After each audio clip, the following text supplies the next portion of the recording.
Hello everyone. So today I am going to discuss one example from NCERT on the basis of potential energy of an electric dipole placed in uniform electric field.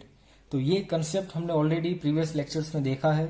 जब हम लोग dipole को electric field में place करेंगे तब वो dipole की potential energy कितनी होगी. तो डाइपोल के लिए वो फॉर्मूला हमने ऑलरेडी डिराइव किया है. वो फॉर्मूला था U is equal to minus P dot E. P means हो जाएगा dipole moment and E means electric field. अब इस एग्जाम्पल में ये कंसेप्ट को यूज करेंगे. उसके साथ हम लोग एक और कंसेप्ट देखेंगे पोलराइजेशन का. तो ये कंसेप्ट भी हम लोग इसी एग्जाम्पल में मैं आपको एक्सप्लेन करूंगा. पहले क्वेश्चन रीड कर लेते हैं हम लोग. A molecule of a substance has permanent electric dipole moment of magnitude 10⁻⁻29 coulomb into metre. मतलब हमारे पास ऐसा सब्सटेंस है जिसके एक मॉलिक्यूल की डाइपोल मोमेंट हमें दी है 10⁻⁻29 coulomb into metre. A mole of this substance is polarized by applying a strong electric field of magnitude 10⁶ volt per meter. उसी मोलिक्यूल का 1 मोल सब्सटेंस लेना है हमें और उस सब्सटेंस को हमें स्ट्रॉन्ग इलेक्ट्रिक फील्ड जिसका मैग्नीट्यूड है 10⁶ वोल्ट पर मीटर उस इलेक्ट्रिक फील्ड में पुट करना है. जैसे इलेक्ट्रिक फील्ड में वो सब्सटेंस हम लोग पुट करेंगे तो सब्सटेंस की डाइपोल जो होगी उसका अलाइनमेंट इलेक्ट्रिक फील्ड के डायरेक्शन में स्टार्ट हो जाएगा. वो पोलराइजेशन की एक प्रोसेस है जो मैं आपको एक एग्जांपल में एक्सप्लेन करूंगा. उसके बाद हमें दिया है the direction of the field is suddenly changed by an angle of 60 degree. और हमने जो ये गिवन इलेक्ट्रिक फील्ड है जिसका मैग्नीट्यूड है 10⁶ वोल्ट पर मीटर उस इलेक्ट्रिक फील्ड की डायरेक्शन चेंज कर दी. जैसे डायरेक्शन चेंज करेंगे उसी डायरेक्शन में डाइपोल का वापस रीअलाइनमेंट स्टार्ट हो जाएगा. तो डाइपोल का वापस अलाइनमेंट स्टार्ट होगा. उसी प्रोसेस में अगर कोई हीट रिलीज होगी तो वो हीट एनर्जी हमें कैलकुलेट करनी है. Estimate the heat release by the substance in aligning it's dipoles along the new direction of the field. जो मैंने आपको बताया जैसे फील्ड की डायरेक्शन चेंज होगी डाइपोल सारे डाइपोल्स उसकी डायरेक्शन वापस अलाइनमेंट स्टार्ट करेंगे. रीअलाइनमेंट होगा. जैसे रीअलाइनमेंट होगा तो वो सब्सटेंस में से कुछ हीट एनर्जी रिलीज होगी. वो हीट एनर्जी हमें कैलकुलेट करनी है और सिंप्लिसिटी के लिए दिया है 100% पोलराइजेशन ऑफ दिस सैंपल. मतलब जितने भी डाइपोल्स है सबका अलाइनमेंट एक प्रॉपर डायरेक्शन में हो जाएगा. तो पोलराइजेशन होता क्या है पहले तो सपोज हमारे पास एक सब्सटेंस है जिसके अराउंड अभी कोई इलेक्ट्रिक फील्ड नहीं है. मतलब in the absence of electric field तो उस सब्सटेंस के अंदर उसकी डाइपोल मोमेंट का अलाइनमेंट इस तरह से होगा कि इसका नेट डाइपोल मोमेंट हो जाएगा 0. तो नेट डाइपोल मोमेंट 0 हो जाएगा. अब इसी सब्सटेंस को हम लोग एक इलेक्ट्रिक फील्ड में सपोज ये इलेक्ट्रिक फील्ड में प्लेस किया. इस इलेक्ट्रिक फील्ड का मैग्नीट्यूड है जो हमें एग्जांपल में दिया है 10⁶ वोल्ट पर मीटर. जैसे वो सब्सटेंस को हमने इलेक्ट्रिक फील्ड में प्लेस किया ये सारे डाइपोल मोमेंट्स का अलाइनमेंट स्टार्ट हो जाएगा. हमें पता है इलेक्ट्रिक फील्ड की डायरेक्शन होगी +2 माइनस. तो यहाँ पे प्लस वाले साइड पे सारे डाइपोल्स का माइनस नेगेटिव वाला पार्ट हो जाएगा. उसके बाजू में हो जाएगा प्लस. तो ये एक डाइपोल हो गई, ये एक डाइपोल हो गई, ये एक डाइपोल. नेक्स्ट तो आपने यहाँ पे डायग्राम में देखा सारे जो डाइपोल जो रैंडम डायरेक्शन में थे in the absence of electric field उस सारे डाइपोल का अलाइनमेंट स्टार्ट हो गया और सारे डाइपोल एक ही डायरेक्शन में अलाइन हो गए. इसी प्रोसेस को बोलेंगे पोलराइजेशन. इसको और डिटेल में हम लोग थ्योरी में भी एक्सप्लेन करेंगे. अभी के लिए इस एग्जांपल के लिए ये प्रोसेस आपको पता होना चाहिए पोलराइजेशन में होता क्या है. तो जैसे हम लोग एक्सटर्नल इलेक्ट्रिक फील्ड अप्लाई करेंगे उसी फील्ड के प्रेजेंस में सारे डाइपोल्स अपना अरेंजमेंट स्टार्ट करेंगे और अलाइनमेंट ऐसे होगा कि सारे डाइपोल आपको दिखेंगे एक ही डायरेक्शन मतलब पैरेलल हो जाएंगे सारे. और क्वेश्चन में दिया है हमें 100% पोलराइजेशन मतलब जितने भी डाइपोल्स होंगे सब्सटेंस में वो सारे डाइपोल एक ही डायरेक्शन में अलाइन हो जाएंगे. तो ये हमें कंडीशन गिवन है. अब सडनली हमें क्या करना है इस इलेक्ट्रिक फील्ड की डायरेक्शन चेंज करनी है. जो इलेक्ट्रिक फील्ड हमने यूनिफॉर्मली ऐसे रखी है इसी इलेक्ट्रिक फील्ड को हमने 60 डिग्री पे टर्न कर दिया.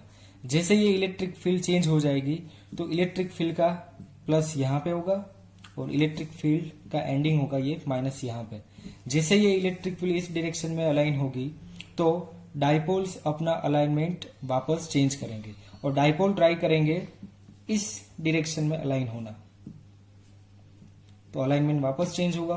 तो इसी प्रोसेस में ये जो अलाइनमेंट चेंज किया, इस प्रोसेस में कितनी हीट एनर्जी रिलीज होगी वो हमें कैलकुलेट करनी है। तो ये क्वेश्चन में गिवन कंडीशंस है।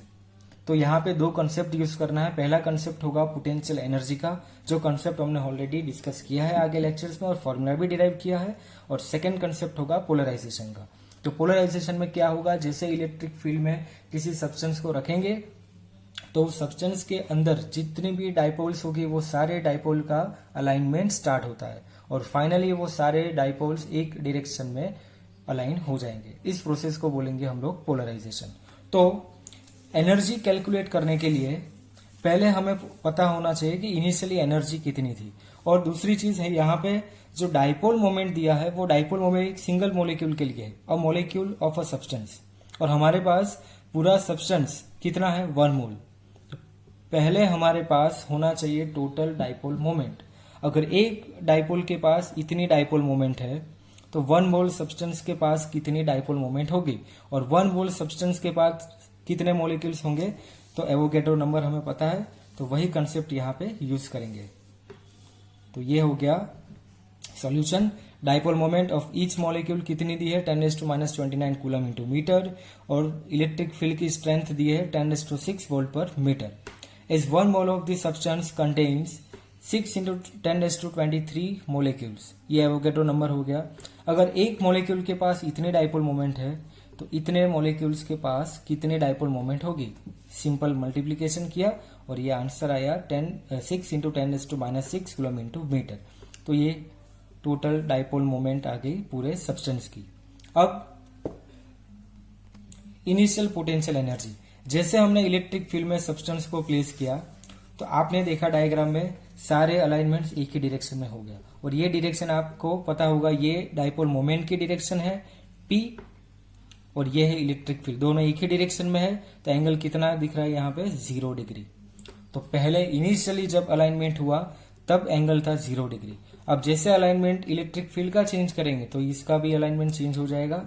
तो हमारा जो बेसिक फॉर्मूला है initial potential energy U, basic formula कौन सा है, P.E। जैसे डॉट निकालेंगे cos थीटा आएगा तो PE।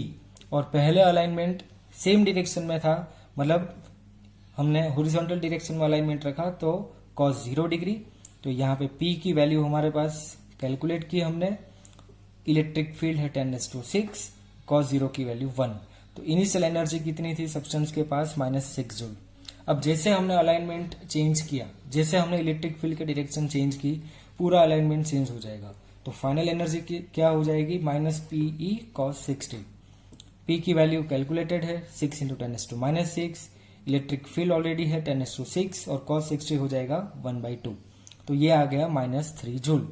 तो कितनी एनर्जी रिलीज हुई वो हमें कैलकुलेट करनी है। अगर हमारे पास इनिशियली -6 जूल एनर्जी थी, उसके बाद रीअलाइनमेंट के बाद एनर्जी -3 जूल हो गई, तो हमने कितनी एनर्जी रिलीज की उसका कैलकुलेशन मिल जाएगा। तो change in potential energy U2 - U1, मतलब -3 जूल -6 जूल, ये आंसर आ गया +3 joule. So there is loss in potential energy, this must be energy release by the sample in the form of heat in aligning it's dipole. तो ये energy का जो loss हुआ उसका एक ही रीजन हो सकता है, डाइपोल का रीअलाइनमेंट।